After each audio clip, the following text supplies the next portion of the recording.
Mungkin sebagian dari kita sudah pernah mendengar atau bahkan ada yang belum pernah mendengar tentang gambling disorder.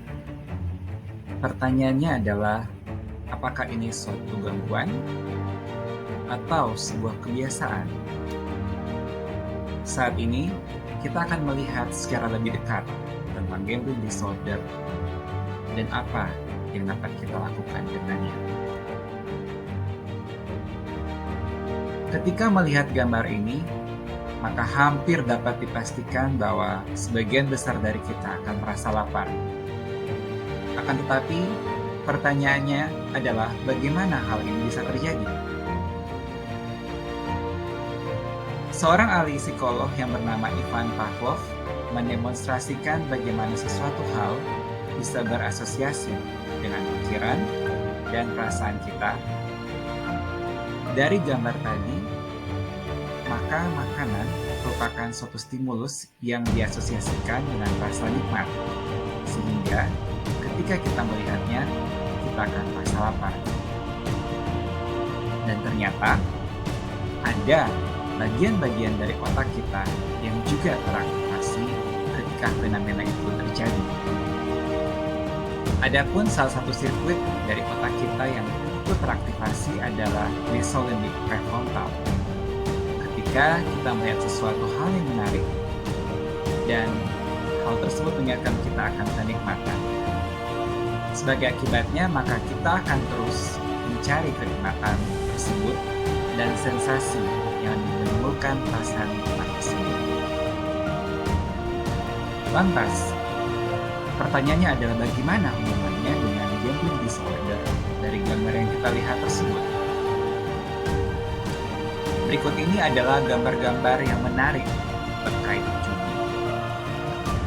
Prinsipnya adalah sama ketika kita melihat gambar makanan tadi dan ketika kita timbul perasaan lapar. Seseorang yang mengalami gambling disorder, ketika melihat gambar-gambar tersebut akan timbul keinginan yang sangat kuat untuk melakukan judi, atau yang disebut dengan craving. Karena gambar-gambar tersebut telah diasosiasikan oleh otaknya dengan perasaan senang ketika pertama kali menang saat bermain judi. Dan di saat yang sama, ada beberapa bagian dari otak yang ikut terlibat. Ada beberapa struktur dari otak, seperti ventral striatum dan medial prefrontal cortex yang ikut terlibat. Dan di saat yang sama, ada juga senyawa-senyawa kimia otak yang ikut berpartisipasi seperti serotonin, dopamin, dan norepinefrin.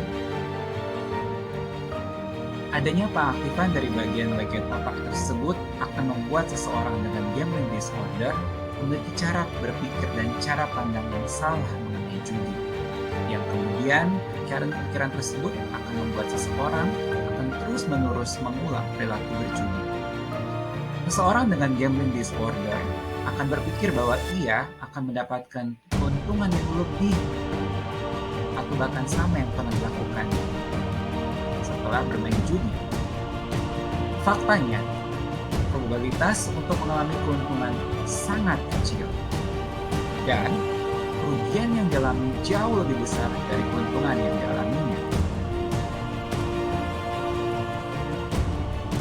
Dengan adanya proses-proses yang terjadi tersebut, maka seseorang dengan gambling disorder akan kepikiran dan judi sepanjang waktu atau yang disebut dengan preokupasi. Dan preokupasi ini akan membuat seseorang menjadi semakin gelisah karena terus-menerus larut dalam pikirannya.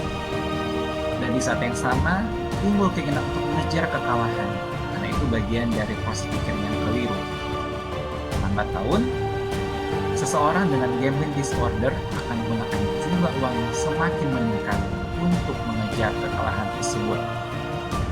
Ia juga akan menggunakan judi sebagai cara untuk menghilangkan perasaan frustasi yang timbul akibat craving maupun akibat situasi-situasi di sekitarnya yang membuat rasanya tidak nyaman.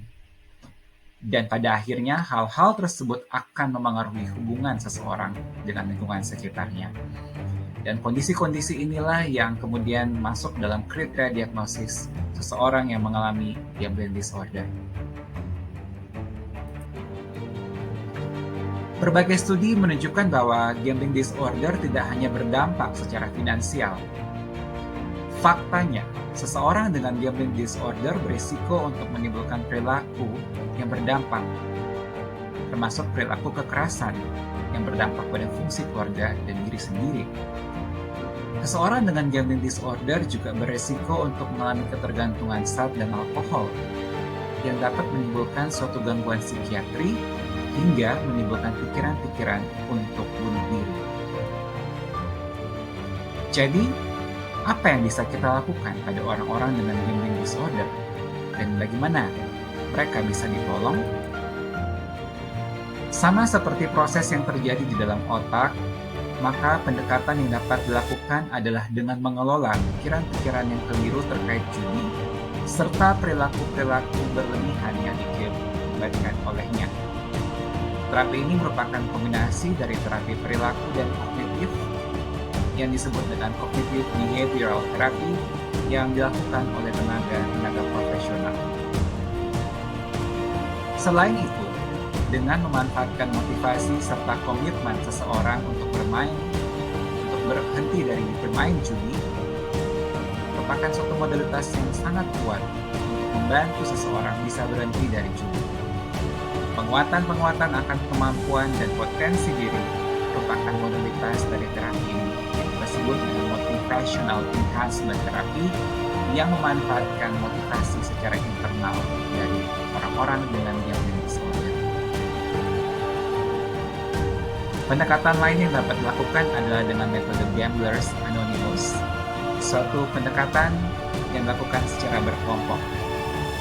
Pendekatan ini bertujuan agar seseorang bisa berhenti dari bermain judi dengan dukungan dari kelompok karena merasa dia tidak berjuang seorang diri. Di sini pula, seseorang dengan gambling disorder diperkuat kemampuannya untuk bisa menolong dirinya sendiri dengan target agar supaya pasien abstinen dari perilaku bermain judi.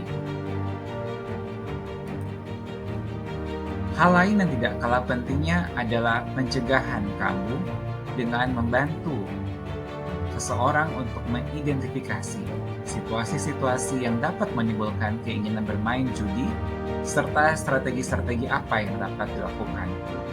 Harapannya adalah seseorang dengan gambling disorder dapat serve the craving, menghadapi perasaan cravingnya, sehingga akhirnya bisa menoleransi perasaan-perasaan yang tidak nyaman yang ditimbulkan.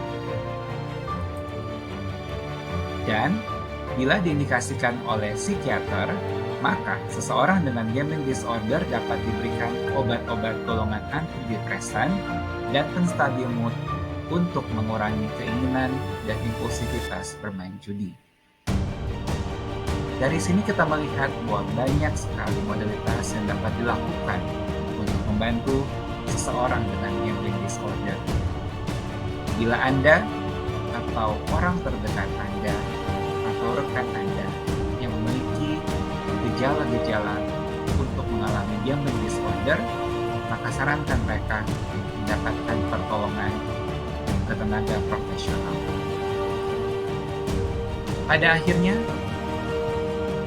judi hanya merupakan suatu fata morgana yang menjadi pintu untuk masuki suatu siklus tiada akhir, mencari kemenangan semu, yang pada akhirnya membawa pada siklus yang tiada henti dan memenjarakan orang tersebut. Menjadi diri sendiri dan menerima situasi sekitar apa adanya merupakan strategi mumpuni untuk membuat kita hidup merdeka tanpa berjudi. Terima kasih dan salam sehat.